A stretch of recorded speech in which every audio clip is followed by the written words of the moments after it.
ओम शांति। हिंदूपुर ब्रह्म कुमारी इस तरफ से आप सभी के लिए वेलकम, सभी को वेलकम और दीपावली और कार्तिक मास का शुभकामनाएं।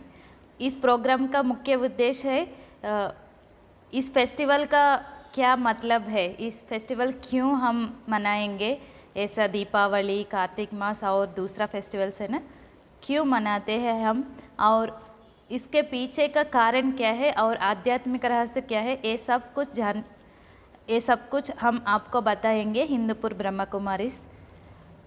पहला हम दीदी को वेलकम करते हैं। हमारे साथ है ब्रह्म कुमारिनी सुगंधा बहन जी। वेलकम दीदी। ओम शांति। Happy Diwali. Happy Diwali to you दीदी।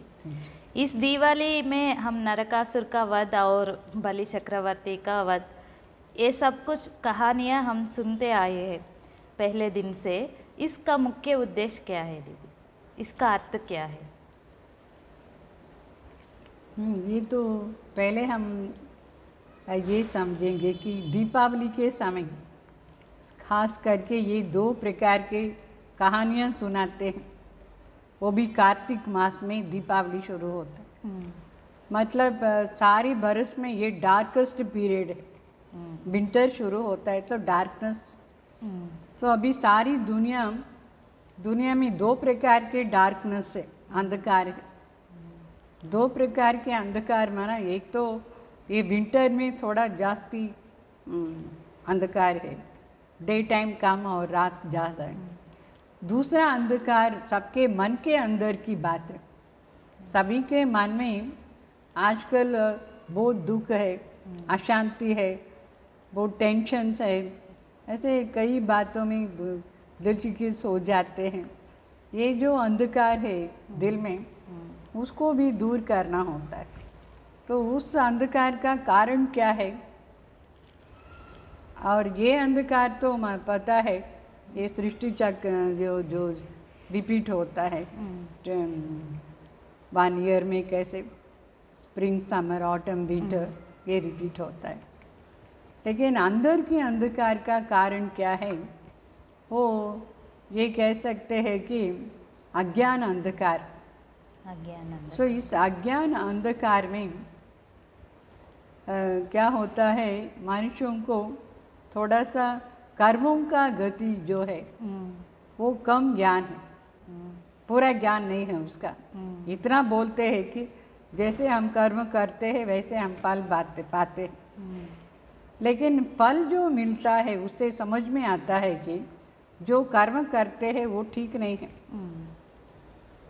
वो कर्म करने का ज्ञान जो पूरा होना चाहिए वो नहीं है, इसलिए अंधकार कहा जाता है।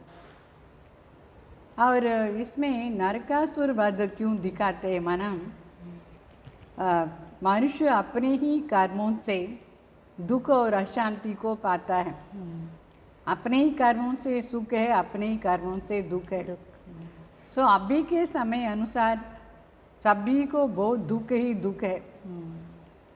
मतलब नरक जैसे जीवन है। नरक में क्या होता है?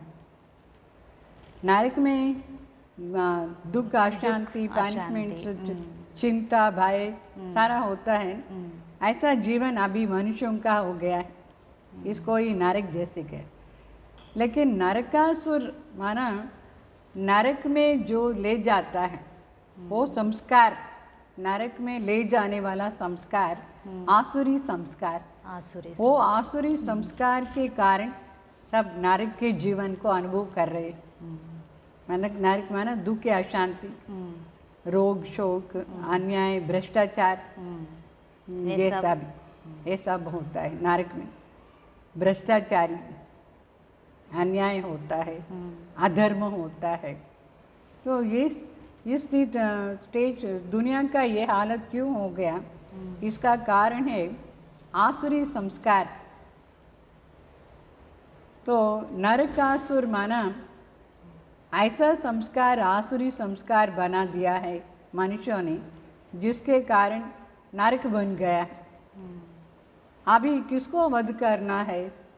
कोई राक्षस तो ऐसा नहीं है जहाँ जा कर के हम उसको वध करें, नहीं।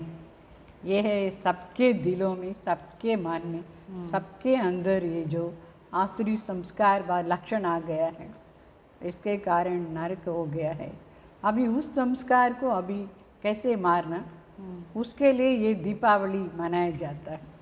तो नरकासुर वध कहते हैं, वो संस्कार को परिवर्तन वो करना। आसुरी संस्कारों को हाँ। वध करना, ये नरकासुर का वध है। और बलि चक्रवर्ती का? बलि चक्रवर्ती माना राजा बलि जो अपने तन मन धन को अनवश्यक कार्य में लगाता है, जिससे सबको नष्ट होता है। यहाँ राजा माना स्वयं शरीर के अंदर जो इसको चलाने वाला वो शक्ति जो है वो राजा है। उसके पास खास 3 चीज़ें हैं। एक शरीर का शक्ति है, एक मन का शक्ति है, दूसरा धन का शक्ति है। सो ये तीनों को नेगेटिव रूप में यूज़ करता है, इसलिए सभी दुनिया में दुर्गति हो गया। टोटल दुनिया अभी दुर्गति को अनुभव करती है, क्योंकि ये जो 3 चीज़ें हमारे पास है, सभी उसको नेगेटिव वे में आसुरी लक्षण के वश हो करके उसको खर्च करके फिर दुर्गति को पाया। इसलिए भगवान साधारण वेश में आकर के उन तीनों चीज़ों को कहते हैं मेरे पास बलि चढ़ा दो, फिर मैं जैसे बोलता हूँ वैसे उसको यूज़ कर। तो ये अर्थ है बलि चक्रवर्ती का। मतलब वध कर, मतलब वो उसको वध नहीं करते हैं, उसको नीचे बेच देते हैं। मतलब वो नेगेटिव वे का जो एक्सपेंस करते हैं, मतलब जो खर्च करते हैं, वो परिवर्तन हो करके सब पॉजिटिव वे में आ जाते हैं, मतलब भगवान को बलि हो जाते। ठीक है दीदी। और इस नरकासुर का कहानी है ना, इसमें वो अमर बनने के लिए तपस्या करता है नरकासुर। उसके बाद फिर ब्रह्मा ने प्रत्यक्ष होकर वरदान देता है, आपको किसी से मृत्यु नहीं होता, वो पुरुष या जीव जंतु प्राणी से नहीं होता, केवल तुम्हारी माँ से, माँ के हाथों से मृत्यु हो जाता है। ये वरदान है। क्यों ऐसा दिया है ब्रह्मा ने? मतलब ये नरकासुर तपस्या करता है सदा अमर होने के लिए। अगर वो अमर हो गया तो सारी दुनिया में ये जो दुख और अशांति ये सदा के लिए हो जाता है और सभी बहुत मुश्किल से जिएंगे। मतलब जीने का मतलब ही नहीं रहेगा। तो ब्रह्मा ने ये बताया कि वहाँ ब्रह्मा द्वारा भगवान बताते हैं कि जिसने जिस राक्षस को जन्म दिया है उसके हाथ से ही उसका मरण होता है। मतलब जिसने उसको जन्म दिया, जननी, हम ही उसका जननी है। आसुरी संस्कारों का जननी हम ही बनते हैं। तो हमको ही उसको मारना है, दूसरा कोई मार नहीं सकते। अगर समझो मनुष्य इतना बुरा काम करते, कोई दूसरा एडवाइस करता है ऐसा नहीं करो, ऐसा नहीं करो, एडवाइस करने से वो मानेगा? नहीं मानेगा। उसका अपना रियलाइजेशन होना चाहिए, ऐसा बुरा कर्म करने से मेरा जीवन क्या होता है। ये रियलाइजेशन का पावर जब भगवान से हमको प्राप्त होता है, तभी हम हमारी रचना जो है, व्यर्थ की रचना, आसुरी लक्षणों का रचना, वो हम ही उसको मार सकते हैं। इसीलिए माता के हाथों से। माता माना कौन माता? उस असुर का भूदेवी। भूदेवी कहते हैं। भूदेवी का अर्थ है देह का अभिमान।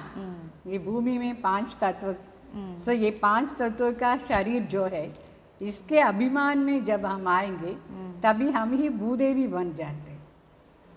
5 तत्व, एयर, वाटर, फायर, ये सारा 5 तत्व, इसके कॉन्शियसनेस में जब हम रहेंगे, बॉडी का कॉन्शियसनेस में, तभी हमारे अंदर ये आसुरी लक्षण जो है वो क्रिएट होता है। जब हम सत्य को समझेंगे तभी उसको हम संहार कर सकते हैं। ठीक है दीदी, इधर स्त्री द्वारा मृत्यु है ना, क्यों स्त्री दिखाई देता है? स्त्री माना क्या है इधर? इस स्त्री कहानी माना में? ये जो प्रकृति है, इस प्रकृति को स्त्रीलिंग कहते हैं। सो प्रकृति के कॉन्शियसनेस में जब तक हम है तब तक हम स्त्री के कॉन्शियसनेस में है। आत्मा तो पुरुष है, लेकिन स्त्री के कॉन्शियसनेस में हम आते हैं। और जब हम सत्यता को पहचानेंगे तभी कहते हैं भूदेवी ने उसको जन्म दिया और सत्यभामा ने उसको मराया। सत्यभामा। हाँ, भूदेवी माना बॉडी कॉन्शियसनेस, सत्यभामा का अर्थ है कि सत्य स्वरूप को पहचान करके वो सत्यता की लक्षण जो है उन लक्षणों को धारण करना, मतलब वास्तविक स्वरूप। हम आत्मा जब अपने वास्तविक स्वरूप में रहेंगे तभी हम ये जो आसुरी लक्षण है उसको हम मार सकते हैं। सो श्रीदेवी भूदेवी वहाँ, श्रीदेवी माना सत्यभामा, सत्यभामा जो स्त्री माना श्रेष्ठ, श्रेष्ठ, श्रेष्ठता की स्मृति द्वारा, सत्यता की स्मृति द्वारा, यथार्थ ज्ञान के, ईश्वरीय ज्ञान के आधार पर भगवान जो हमको ये वेपन्स देता है, ज्ञान की वेपन्स, तभी हम उसको मार सकते हैं। सो स्त्री मतलब यहाँ भगवान महापुरुष वो माशूक बन जाता है, हम सब आशिक बन जाते हैं। सारी दुनिया में जो भी है भगवान को याद करती है तो वो आशिका बन जाती है और भगवान माशूक बनता है। इसलिए बोलते हैं सब आशिक जो भक्ति मार्ग में है वो इस आसुरी लक्षणों को जन्म दिया, मतलब भूदेवी के कॉन्शियसनेस में, बॉडी के कॉन्शियसनेस में।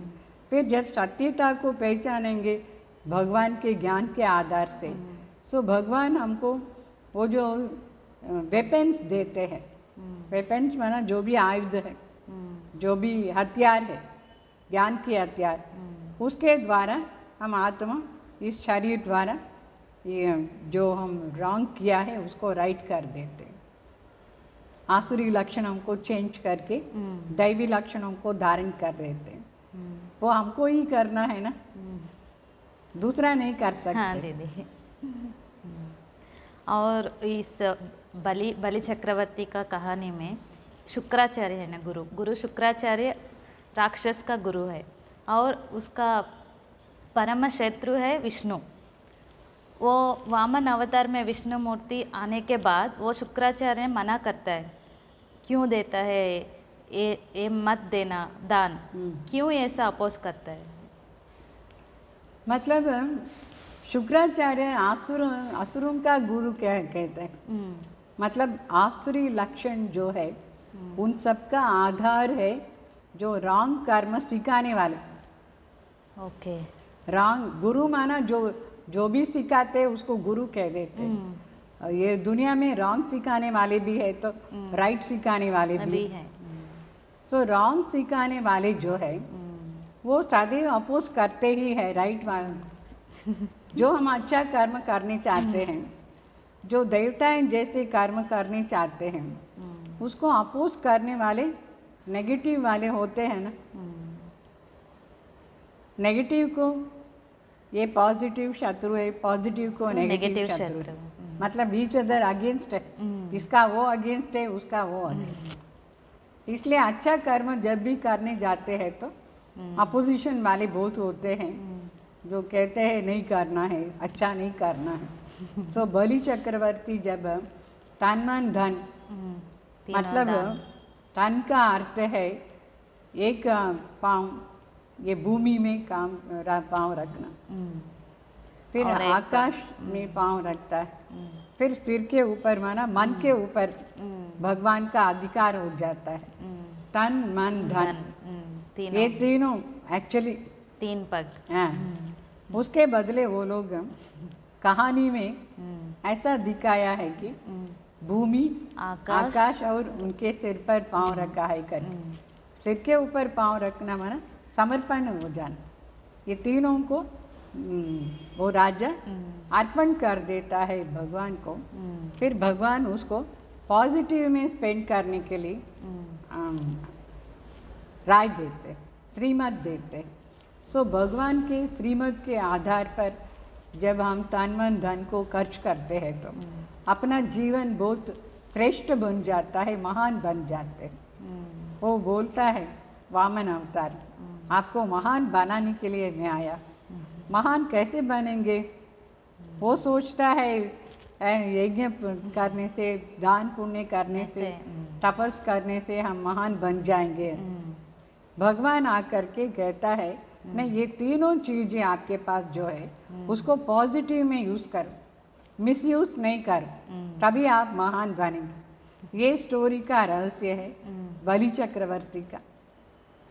ठीक है दीदी। इस कहानी में वामन अवतार, इसका अर्थ क्या है दीदी? वामन माना छोटा सा रूप, ड्वार्फिज्म, मतलब भगवान निराकार ज्योति ऊंचे से ऊंचा है। वो अभी इस पतित कलियुगी दुनिया में एक साधारण शरीर में प्रवेश किया हुआ है। साधारण शरीर, यहाँ तो बड़े बड़े लोग हैं, बड़े बड़े मंडलेश्वर है, बड़े शाहूकार भी है, ऐसे जैसे प्रेसिडेंट है, प्राइम मिनिस्टर है, बहुत बड़े बड़े लोग हैं।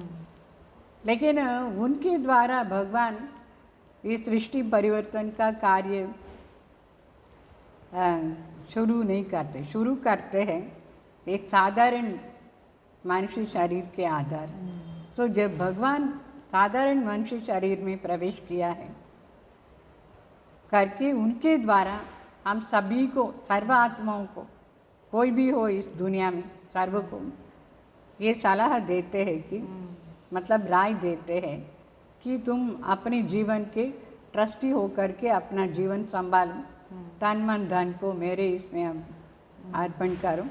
तो वो साधारण शरीर होने के कारण वो लोग समझ लिया है कि एक छोटा सा रूप में आया है करके। साधारण शरीर द्वारा सारी दुनिया को परिवर्तन करते साधारण मनुष्य, मतलब प्रवृत्ति में जो भी रहते हैं उनको ही शांति चाहिए, सुख चाहिए, आनंद चाहिए, सब कुछ चाहिए। सो प्रवृत्ति वालों के जीवन को परिवर्तन करके शुद्ध श्रेष्ठ प्रवृत्ति वाले बनाते हैं।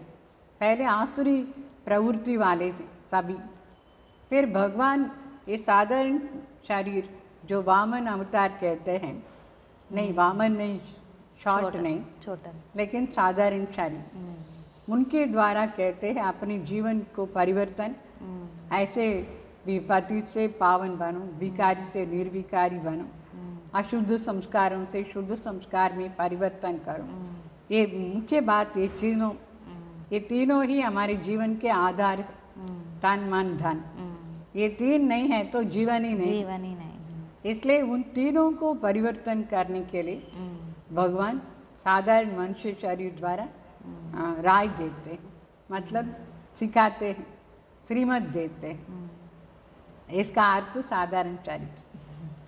ठीक है दीदी। लक्ष्मी नारायण का पट्टाभिषेक ये क्यों मनाते हैं? मतलब ये भारत देश अभी जैसे नरक है, सबके जीवन में दुर्गति, अशांति, दुख, रोग, भ्रष्टाचार, अनाचार सब कुछ चलता है। बहुत झूठ बोलना, सब कुछ, हर बात में झूठी झूठ है, झूठी दुनिया। यहाँ खुशी भी झूठा है, संसार भी झूठा है, जीवन भी झूठा है, सच्चा आनंद किसी को नहीं। क्यों नहीं है माना? ये जो 5 विकार है, 10 विकार टोटल, काम, क्रोध, मोह, लोभ, अहंकार, ईर्ष्या, द्वेष, आलस्य, भय, चिंता है, सभी भी आसुरी लक्षण में आ जाता है। फिर उसके छोटे छोटे सब आ जाता है। जब तक ये आसुरी अवगुण है, दुराचार है, तब तक मनुष्यों को सुख नहीं है, शांति नहीं है। तो भगवान जब प्रवेश करते हैं साधारण मनुष्य शरीर में, फिर ये सिखाते हैं कि कैसे इन आसुरी लक्षणों को मार करके दैवी लक्षण को धारण करना। ये संदेश सारी दुनिया के लिए तो जब सारी दुनिया भगवान को पहचानेगी तभी ये सारा परिवर्तन हो जाएगा, महापरिवर्तन।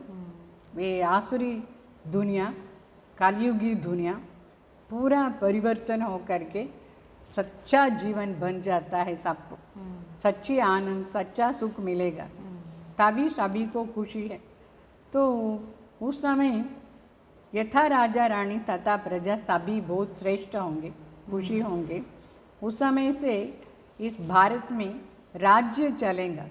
सो भगवान आकर के सत्य धर्म और सत्य राज्य स्थापन करते हैं। अभी राज्य नहीं है ना, नहीं। तो राज्य, वो राजा रानी, फर्स्ट नंबर राजा रानी चक्रवर्ती महाराजा महारानी का नाम है लक्ष्मी नारायण।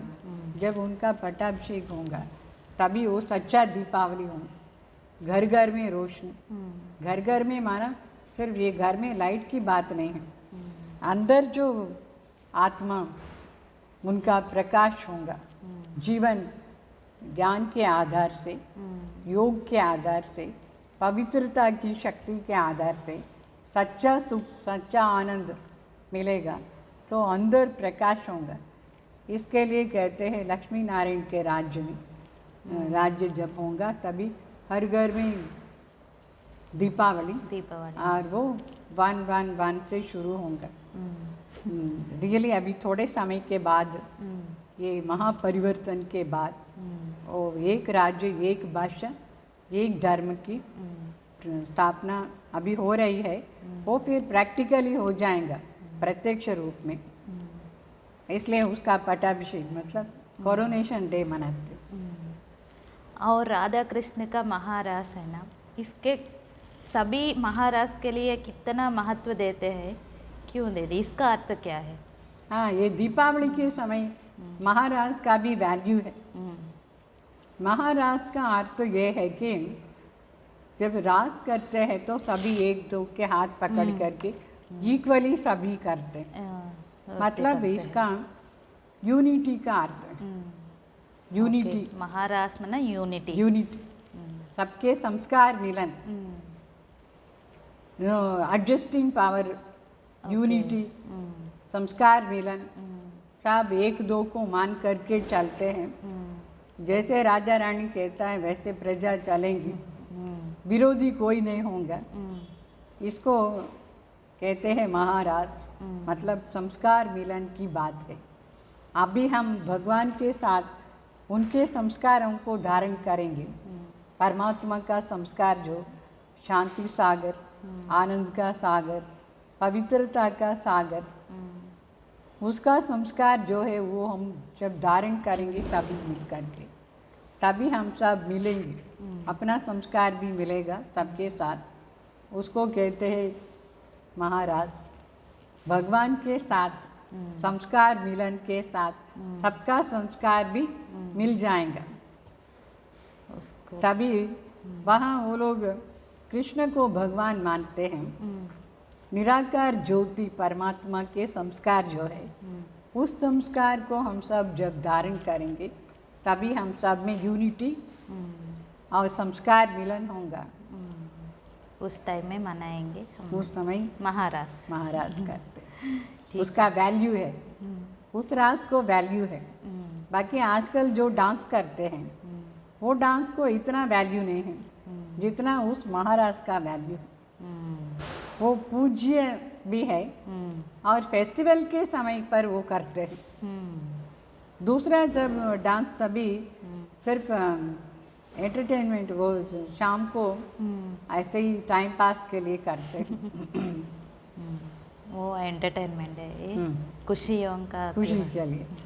और ये रास स्पेशली फेस्टिवल्स के टाइम पर ही करते हैं, क्योंकि भगवान से कनेक्टेड जो भी बातें होती है वो सब फेस्टिवल हो जाता है। वो पौर्णमी का टाइम में भी करते हैं। हाँ, पौर्णमी के टाइम पर ही करते। मतलब आत्मा जब सर्वगुण संपन्न बन जाती है, संपूर्ण निर्विकारी और 16 कला संपूर्ण बन जाती है, तभी आत्मा, सब आत्माओं का लक्षण वही है, मतलब लक्ष्य है जीवन का। उस जीवन के लक्ष्य को जब धारण कर लेती है तब ये यूनिटी होगा। ठीक। नंबरवार तो होते फिर भी सभी का लक्ष्य है जीवन संपन्न होना, जीवन संपूर्ण होना, कोई का कमी नहीं होना है। जैसे चंद्रमा फुल है, कमी नहीं है। पौर्णमी माना full full moon day, full moon day. Full moon में थोड़ा कमी नहीं होता। ऐसे अपने जीवन में भी कोई कमी नहीं, सब संपन्न संपूर्ण होंगे, संपूर्ण निर्विकारी हो जाएंगे। नंबरवार तो होंगे फिर भी उस समय सभी हैप्पी, बहुत हैप्पी होंगे। सब एडजस्टिंग पावर हो गया, सबसे मिलने का हो, खुशी का मिलन, सब मिलन हो जाता है। ठीक है दीदी, बहुत अच्छा है। इस दिवाली के त्योहार में आपका कुछ वरदान है क्या ऑडियंस के लिए? दीपावली ब्लेसिंग्स। भगवान तो अवतरण हुआ है सभी के जीवन को श्रेष्ठ बनाने के लिए। वरदाता भगवान भाग्य विधाता है। सो भाग्य विधाता हर रोज सभी को वरदान देते हैं। उसमें खास वरदान ये है कि हम अपने को रियलाइज करना है। रियलाइजेशन द्वारा ही हैप्पीनेस और भगवान का ब्लेसिंग्स मिलेगा। ब्लिसफुल लाइफ एंड ब्लेसिंग्स, उसका आधार है रियलाइजेशन। 3 बातों की realisation, self realisation, God realisation, realisation of action and reaction. Okay, कर्मक्षर, कर्म की गति रियलाइज करना। इस रियलाइजेशन के आधार पर ही सभी खुशी होंगे। यही भगवान का भी वरदान है। भाग्य विधाता आए ही अवतरण हुए हम सबका भाग्य बनाने के लिए। तो मेरा भी यही विषय है कि हर आत्मा परमात्मा को पहचान करके यथार्थ स्वरूप में आनंदमय जीवन बनाना है। उनके श्रीमत के आधार पर कर्म करके सभी खुशी में रहना मेरा भी विश वही है दीपावली के लिए। Thank you so much. सभी आत्म ज्योति सदा खुशियों के जागती ज्योत होकर रहे। ठीक है दीदी, बहुत अच्छा है आपका स्पीच। दिवाली के इस त्योहार में कई आध्यात्मिक रहस्य हम जान लिया आज। थैंक यू सो मच दीदी। हम फिर मिलेंगे दूसरे फेस्टिवल में, दूसरे अध्याय पर। ओम शांति। ओम शांति।